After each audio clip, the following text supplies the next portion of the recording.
선교사님들이 비자 때문에 힘들어하고 있어요. 한 60% 70% 질병에 노출돼 있고 제일 먼저 손대는 데가 선교비를 손대더라고. 저는 현지에서 뭐 먹고 살아라는데 이 비즈니스 선교를 통해서 하나님의 선교 영토를 확장할 수 있다는 거예요. 사업을 먼저 하라고 하는 거예요. 좀 더 통 큰 선교를 하자. 선교지에 있는 것 자체로 인해서 우리 선교사님들이 행복했으면 좋겠어요.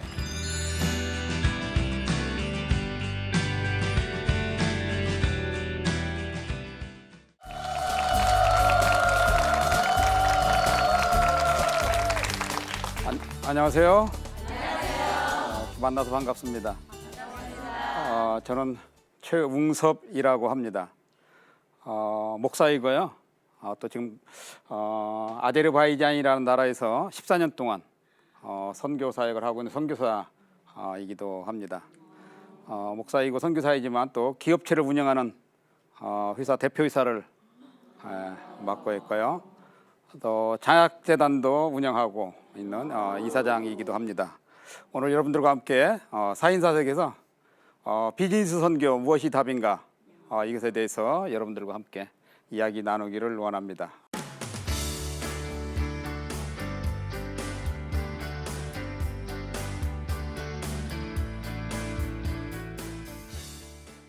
여러분 선교사에 대해서 잘 아세요? 전혀 그렇게 반응이 없어요. 지금 우리 한국 교회가 전 세계에 한 2만 5천 명 정도 선교사를 파송하고 있습니다. 세계 각지에서 우리 선교사님들을 통해서 선교 영토가 확장되어지고 많은 구원의 역사들이 곳곳에 일어나고 있고 이러한 것이 우리의 현실이기도 합니다. 어느 분은 또 이렇게 얘기를 하더라고요. 그 귀한 선교사님들을 꽃으로도 때리지 마라. 꽃보다도 더 아름다운 존재, 꽃보다도 더 귀한 존재, 꽃보다도 더 향기를 바라는 분들이 선교사님들이기 때문에 라고 말할 수 있습니다. 저도 역시 선교지에 갈 때는 제가 유언장을 써놓고 갔어요. 내가 가지고 있는 모든 것을 포기하고 내 육신도 포기하고 오로지 하나님 앞에 존귀한 존재로 살 것만을 각오하면서 선교지에 있는 사람들을 위해서 내가 예수님으로 받았던 구원의 감격과 기쁨을 예수님이 이 땅에 오셔서 헌신하시고 섬겨주셨던 것들을 나도 그 땅에 가서 그대로 하리라 라고 그 땅에 갔습니다. 물론 저도 이제 한국에 있으면서 교회 사역을 하면서 열심히 뜨거운 구령의 열정을 가지고 전도도 하고 가르치기도 하고 교육 사업도 하고 이런 생활을 했어요. 막상 이제 선교지에 들어가서 보니까 전혀 다른 문화, 복음을 들으면 이게 성장을 해야 되는데 성장을 하지 않고 제가 성장을 시키는 겁니다. 잘 따라하는 만큼 그 사람들의 요구사항도 많아지는 거예요. 그 돈이 하나님의 돈이니까 그 돈을 나한테도 좀 줘라. 곳곳에도 이런 현상들이 일어나고 있다는 것입니다. 막상 이제 선교지에 들어가서 보니까 전혀 다른 문화, 느껴보지 못한 문화, 맛보지 못한 이런 문화 충격에 이제 부딪혀야 했고요. 고생문이 원하구나. 야, 이곳에 과연 정착을 할 수 있을까?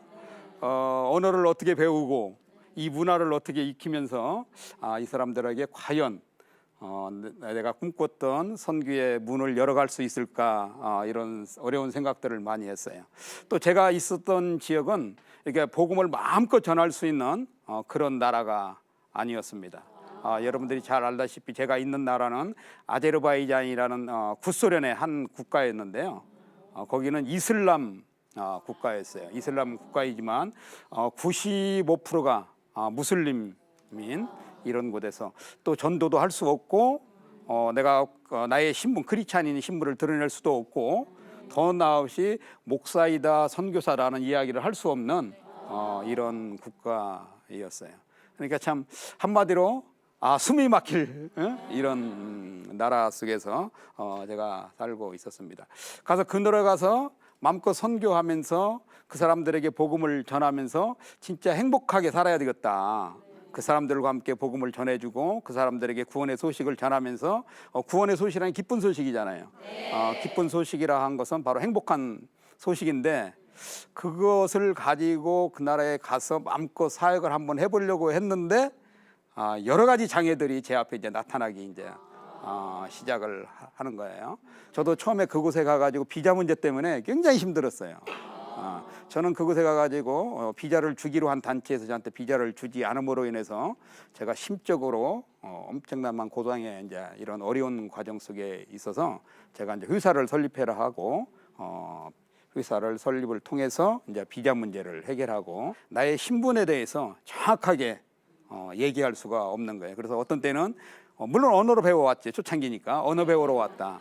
또 어떤 사람을 만나면 사업하러 왔다. 또 어떤 사람을 만나면 뭐 역사를 배우러 왔다. 어떤 사람을 만나면 이 나라가 좋아서 이렇게 관광하러 왔다. 여러 가지 이렇게 다양한 얘기들을 하고 살면서도 어딘가 모르게는 마음에 늘 그런 정체성에 대해서 혼란스러움을 느끼고 있었어요. 이런 상황 속에서 제가 이제 사람들을 만나서 교제하고 복음을 제시를 하고 이슬람권에서는 복음을 전하기 위해서 이 만남을 굉장히 중시합니다. 그래서 사람을 만나서 친구 삼고 그 친구들하고 오랜 동안 교제를 하고 그 사람들을 집에 초청을 해서 식사 대접을 하고 대화 교제를 하면서 그 사람을 알아가고 그 사람의 가정들을 이렇게 알아가는 거예요. 그러면서 이제 시간이 지나면서 서서히 나의 신분은 감춰져 있지만 이제 서서히 복음을 이렇게 제시를 하는 것입니다. 제가 초창기부터 해가지고 한 2, 3년 동안 안에 한 10여 명의 사람들을 전도를 했어요. 젊은이들을. 그래서 이제 그 젊은이들에게 복음을 제시를 하고 성경을 가르쳐 주면서 그 친구들 저희 집에 이제 몰래 모아놓고 이렇게 예배를 드리기를 시작을 했습니다. 근데 이제 처음에 예배 드릴 때는 현지인이나 저나 기쁨과 감격 속에서 예배를 드리면 서로 깊이 모르고, 그러나 이제 깊이 알아가면 알아갈수록 제 이제 정체성에 많이 이제 흔들린 시간들이 있었어요. 현지인들이 대부분 어렵게 살고 가난하게 살고 직장도 없고 이런 환경에 있는 사람들이 제 복음의 울타리 안에 들어온 것입니다. 그러니까 그 사람들이 복음을 들으면 이게 성장을 해야 되는데 성장을 하지 않고 제가 성장을 시키는 겁니다. 주기도문 좀 해봐. 사도신경 좀 해봐. 오늘 내가 이렇게 설교를 할 건데 이런 설교 좀 들어봐. 그리고 성경 공부도 좀 와서 참석 좀 하고 그다음에 매일 이렇게 성경 구절 외금 합니다. 근데 잘 따라하는 거예요. 잘 따라하는 만큼 그 사람들의 요구 사항도 많아지는 거예요. 이제 뭐 예를 들어서 신발이 다 떨어졌다. 옷이 필요하다. 우리 아버지가 병원에 가야 되는데 병원비가 필요하다. 뭐 또 양식이 떨어졌다. 뭐 직장에 들어가야 되는데 뭐 이렇게 돈이 필요하다. 이러한 일들이 계속 이제 이어지는 것입니다. 현재 교회 지도자가 하루는 제 옆에 가까이 이렇게 와서 하는 얘기가 나에게 이러한 필요가 있는데 좀 해달라는 거예요. 내가 진짜 우리 가정이 어렵고 먹고 살기 힘들고 그런데 제가 그랬거든요. 그럼 네가 열심히 일을 해서 직장을 가서 열심히 일을 해서 아니면 노동 현장에 나가서라도 돈을 벌어서 가정을 꾸려가면서 가정에서 예배 드리는 것을 더 이렇게 확장을 해가면서 해라. 이제 그런 얘기를 했어요. 그랬더니 그 친구가 하는 얘기가 저한테 이런 얘기를 하는 거예요. 너가 지금 한국 교회에서 후원 받아서 그 살고 있는 돈이 하나님께서 주셔가지고 주는 돈이니까 그 돈이 하나님의 돈이니까 그 돈을 나한테도 좀 줘라. 그러는 거예요. 굉장히 황당하잖아요. 이게 물론 제가 한국 교회로부터 받은 후원금을 물론 저도 뭐랄까 그 여유가 있으면 제가 나눠줄 수 있죠.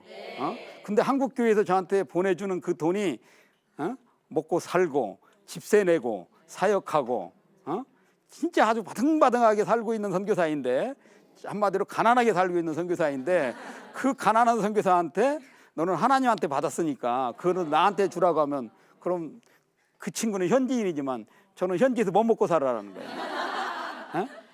그 친구들이 저 먹여 살려줄 것도 아니잖아요. 그 친구들이 제 집세 내줄 것도 아니란 말이에요. 제가 과연 이 사람들하고 이렇게 언제까지 이제 이렇게 사역을 해야 될까? 근데 이러한 것들이 저만이 겪는 것이 아니고 많은 선교사님들이 어려움을 겪고 있다는 거예요. 이런 가운데서 선교사님들이 지금 사역을 하고 있다는 것입니다. 제가 99년도에 그 필리핀에서 선교 훈련을 받고 있는 중에 필리핀 선교사님이 자기 집으로 이제 저희들을 초청해서 한번 간 적이 있어요. 그랬더니 선교사님이 저희 선교지에 가면 이런 일이 생길 거라고 한번 경험 삼은 일이라고 얘기를 해주더라고요. 자기 집에 이제 한국에 3개월 동안 선교 보고 한국에 가야 할 길이 있었다는 거예요. 예. 그리고 그곳을 자기가 섬기고 있는 그 전도사님한테 좀 이렇게 잘 봐달라고 맡기고 이제 한국에 들어간 거예요. 그리고 3개월 뒤에 와 보니까 전도사님 하는 얘기가 이 집에 도둑이 들어가가지고 다 이제 도둑 맞았다고. 이게 이제 그 얘기를 공항에서 듣고 선교사님 집에 가보니까 집에 아무것도 없는 거예요. 다 도둑 맞아가지고. 예. 그래서 선교사님 얼마나 화가 나겠어요. 선교사님 받은 그 선교비를 아껴가지고 살림살이를 꾸리고 이렇게 해놨던 건데 다 없어진 거예요. 그래서 이제 선교사님이 경찰에 신고할까도 하고 여러 가지 생각을 하다가 그냥 속은 부라부라 끓어오르지만 네. 그래서 선교사님이 이제 참고 이렇게 이제 시간을 지냈는데 하루는 그 전도사님 집에 신방을 갔다는 거예요. 신방을 갔는데 자기 집에 있어야 할 물건이 그 전도사님 집에 다 있는 거예요.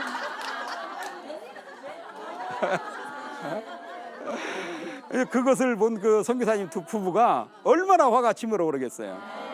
인간이기 때문에 죽이고 싶고 진짜 배신 아닌 배신감을 느껴서 그 전도사를 불러가지고 어떻게 이럴 수가 있냐 도대체. 그랬더니 전도사님이 더 재밌는 얘기를 하는 거예요. 하나님이 주신 것인데 너희 집에 있으나 우리 집에 있으나 무슨 차이가 있냐. 이러한 일들이 제가 겪었던 일이나 우리 필리핀에 있었던 선교사님이 겪었던 일이나 이런 일들이 우리 선교사님들이 지금 전 세계적으로 사역하고 있는데 이런 곳곳에도 이런 현상들이 일어나고 있다는 것입니다. 왜 이렇게 사역이 성장이 안 될까? 그러니까 하나님 앞에 죄송스러움, 정신적인 스트레스가 이제 오는 거예요. 지금 많은 선교사님들이 왜 나는 혼자일까? 사실 한 달에 한 번씩이라도 전화 한 번 고국에서 오잖아요. 그것이 제일 행복한 순간이에요. 선교사님들이 그 사역이 성장이 없고 사역의 진보가 없을 때 저도 역시 이제 그랬거든요. 그 다가오는 그 마음의 아픔이라든지 왜 이렇게 사역이 성장이 안 될까? 그러니까 하나님 앞에 죄송스러움, 또 나를 위해서 파송해주고 나를 위해서 기도해주는 그 후원교회에 대한 그 죄송스러움.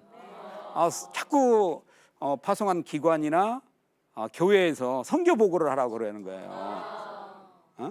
성도들 사진도 찍어서 보내라 그러고 교회 모습도 찍어서 보내라 그러고 거기 있는 사람들 이렇게 보내라고 그러는데 그 사람이 그 사람인데 1년이 돼도 그 사람, 2년이 돼도 그 사람, 3년이 돼도 그 사람인데 그럼 똑같은 사람 찍어서 보내면 어떡하겠어요? 선교비 줬더니 선교는 안 하고 먹고 살았냐고 그럴 것 같고 선교비 보내줬더니 엉뚱한 데 썼냐고 그럴까 봐 그러니까 어떻게 해야 되는 거예요? 자꾸 마음이 불안해지고 선교 보고를 할 때 좀 이렇게 엎부지기도 하고 하나님 앞에 죄송하고 성도 앞에 죄송하지만 이런 일들이 선교지에서 비일비재하게 일어나고 있다고 하는 것입니다. 저도 이제 이런 그 생활을 하면서 왜 이렇게 해야 되나, 왜 이렇게 사역이 힘들까, 이렇게 헌신하고 그들을 위해서 나의 모든 것을 포기하고 주고 해도 성장하지 않는 그런 모습 속에서 오늘 우리 선교사님들도 이런 힘든 과정 속을 겪어가고 있다는 것이죠. 저도 이제 선교지에 있으면서 이 정체성 때문에 굉장히 힘들었어요. 제가 사업을 제 신분을 위해서 사업을 하면서 내가 여기 사업하러 왔나? 내가 목사로 선교사로 사람들을 더 많이 만나고 저 사람들과 친구처럼 사귀고 저 사람들한테 복음을 전하고 더 열심히 찾아다니고 이러려고 왔는데 사업한다고 쫓아다니면서 거기다 시간을 잊어버리고 거기다 시간을 투자함으로 인해서 많은 사람을 못 만나게 되고 이런 그 가슴 아픈 정체 성 속에 있었어요. 그러니까 때로는 남모르는 그 혼자만의 눈물도 흘리고 또 가슴 아파하고 왜 저 사람들 이렇게 저 사람들을 위해서 주고 나누어 주고 복음도 주는데 왜 이렇게 성장하지 않을까? 성장하는 모습이 무럭무럭 올라오면 얼마나 좋겠어요. 그런데 그렇지 않더라는 거죠. 그러다 보니까 저도 딱 한 사람이라도 제대로 키우자. 한 사람이라도 제대로 키우자. 그래서 한 사람을 위해서 진짜 헌신해주고 섬겨주고 그 사람의 필요를 채워주고 또 성경 공부도 시켜주고 성경 같이 나누기도 하고 그 가정을 나의 가정처럼 이렇게 했는데도 안 되더라는 거예요. 맨날 요구하는 것이 뭐 해달라고 그러고 무엇이 필요하다 그러고 참 이랬을 때 너무 이렇게 이제 가슴이 아프고 하니까 제가 이제 그런 그 정체성에 이렇게 이제 빠지게 되는 것입니다. 이러다 보니까 사역에 진보가 없으니까 또 고국교회, 후원교회 죄스러운 마음도 있고 이러다 보니까 이제 정신적인 스트레스가 이제 오는 거죠. 사역이 예를 들어서 자꾸 이루어지면은 그 사역으로 인해서 행복해지고 그 사역으로 인해서 마음껏 더 큰 사역을 할 수 있는데 선교비 받는 것 부담 또 한국의 많은 교회인들이 또 기도해 주는데 그 중보 기도에 대한 부담 물론 선교는 하나님이 하시지만 어쨌든 그분들의 후광을 입고 제가 선교지에서 사역을 하고 있는 건데 그런 마음의 부담이 오는 거예요. 그러다 보니까 마음에 질병이 찾아오고 무엇을 느끼자면 왜 이렇게 나는 혼자일까? 아내도 있고 옆에 동력자들도 있고 그래도 성장하지 않지만 성장하려 애쓰는 그 모임 안에 현지인들도 있지만 제가 느끼는 것은 왜 나는 이렇게 혼자일까? 그래서 이제 고국교회에서 기도 편지가 이렇게 격려의 편지가 오죠. 선교사님은 혼자가 아닙니다. 선교사님은 혼자가 아닙니다. 이렇게 가끔씩 이렇게 편지가 오면서 힘내시라고 열심히 하시라고 그러는데 아무리 그러한 것들이 와도 제 마음에 남아있는 것은 왜 이렇게 나는 혼자일까? 왜 이렇게 나는 혼자이지? 물론 그때마다 하나님과의 관계를 뒤집어보기도 하고 하나님과 깊은 관계를 가지려고 노력도 하지만 저도 사람이다 보니까 왜 그러냐면 현지인들과 살면서 현지인들이 부딪히는 거 또 현지인의 문화라든지 여러 가지 이런 환경 속에서 적응하지 못할 수도 있잖아요. 제가 현지인이 아니니까. 그래서 그런 뜻에서 올 때 그 부담감이 올 때 왜 이렇게 나는 혼자이지? 근데 이러한 것들을 저 혼자만 느끼지 않는다는 거예요. 지금 많은 선교사님들이 왜 나는 혼자일까? 뒤에 후원해 주는 사람도 있고 후원하는 교회도 있고 파송교회도 있고 파송한 단체도 있고 이렇게 중보기도 해주는 사람도 있지만 많은 선교사님들이 나는 왜 혼자일까? 저는 이제 저도 역시 이런 경험들을 했다고 하는 것입니다. 그래서 저도 선교지에 있으면서 그런 것 때문에 굉장히 힘들었어요. 힘들어하는 만큼 제가 노력하는 만큼 제가 같이 이렇게 공동체 안에서 살고 있는 현지인들이 잘 자라주고 성장해주고 또 그들 스스로 이게 전도를 해나가면 얼마나 좋겠어요. 그런데 제가 있는 지역은 그런 경험들을 하지 못한 바가 많이 있어가지고 참으로 많이 가슴 아팠던 이런 일들이 있었습니다. 또는 저도 이제 거기서 우리 이렇게 현지인들과 생활하면서 여러 가지 방법을 적용을 해요. 제가 성경 공부도 제자 훈련도 시켜보고 전도 훈련도 시켜보고 때로는 성경 읽기도 하고 뭐 성경 쓰기도 해보고 좌우자는 한국에서 해봤던 모든 경험과 요소들 다 동원해가지고 여러분들도 그런 경험 많이 있으시잖아요. 여러분의 속해 있는 목사님들이 여러분들을 성장시키기 위해서 제자 훈련도 시키고 성경 공부도 시키고 큐티 훈련도 시키고 뭐 여러 가지 하는 것처럼 저도 여러 가지 방법들을 동원을 해서 이렇게 성장을 시켜보려고 노력을 많이 했어요. 그렇다고 제가 기도를 안 했겠어요? 그 사람들 이름 불러가면서 아침 저녁으로 제발 좀 성장시켜달라고 하나님 제 마음부도 열어주시고 성령께서 한 사람 한 사람 한 사람 터치해 주셔가지고 제대로 성장할 수 있게끔 해달라고. 근데 그렇게 했는데도 성장하지 않는다는 거죠. 근데 이런 것 때문에 힘들어하는데 이런 모습을 가지고 저만이 힘들어하는 것이 아니라 우리 전 세계에서 흩어져서 사역하고 있는 우리 모든 선교사님들이 이렇게 힘들어하는 가운데서도 아까 제가 서두에 얘기했듯이 헌신되어진 그 모습 하나, 주님으로 받은 구원의 은혜와 감격, 그것을 어떻게 하면 아직도 주님을 모르는 사람들에게 복음을 전할까 하는 참 이런 마음 하나 가지고 가서 지금 선교지에 가서 살고 있다고 하는 것입니다.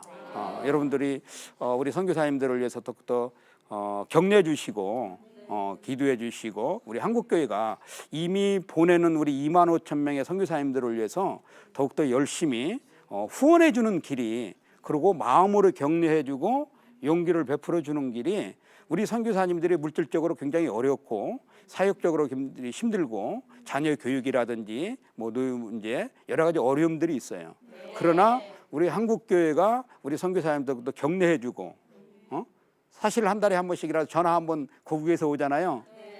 그것이 제일 행복한 순간이에요.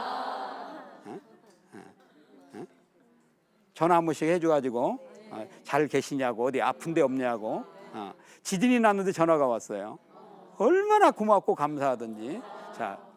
그래서 우리 선교사님들 이런 상황에서 살 때 우리 고국교회가 우리 선교사님들을 이해해주고 용기를 북돋아주고 이랬으면 좋겠습니다. 다음 시간에는요. 그럼 지금 현재 선교사님들, 아까 제가 선교사 이렇게 사역하고 있는 그럼 우리 선교사님들의 형편은 어떤가? 선교지에서 선교하고 있는 우리 선교사님들의 형편은 어떤가에 대해서 좀 이야기를 나누려고 합니다. 자, 오늘은 선교사님 그들은 누구인가 대해서 대화를 나누었습니다. 자, 감사합니다. 고맙습니다.